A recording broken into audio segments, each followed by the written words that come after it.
কাজে বন্ধু যেন হয় আখিরাতের সাথী। বন্ধু হবে কিসের সাথী? বন্ধু হবে আখিরাতের সাথী, বন্ধু হবে জান্নাতের সাথী, বন্ধু হবে নেক কাজের সাথী। ঠিক আছে ইনশাআল্লাহ? নেক কাজের।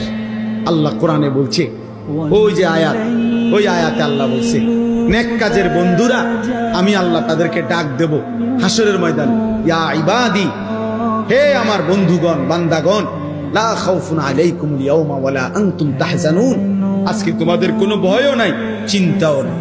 এরপরে আল্লাহ বলবে উদখুলুল জান্নাতা আনতুম ওয়া আজওয়াজুকুম তুহবারুন। বাহ! আল্লাহ বলবে তোমরা যারা নেক কাজের বন্ধু ছিলা, তোমরা বন্ধুরা একে অপরকে হাত ধরাধরি করে গলাগলি করে আমার জান্নাতে ঢোকো। খোদার কসম, এটা কোরআন কি বলে? হ্যাঁ, এমনকি এই আয়াতের তাফসিরে আছে যে স্বামী স্ত্রী তারাও মূলত বন্ধু।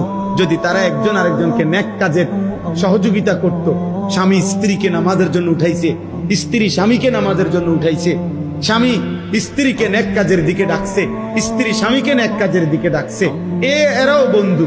আল্লাহ তাআলা বলবেন এই স্বামী স্ত্রী তোমরাও খুশি খুশি গলাগলি করে হাত ধরাধরি করে তোমরা জান্নাতে ঢোকো।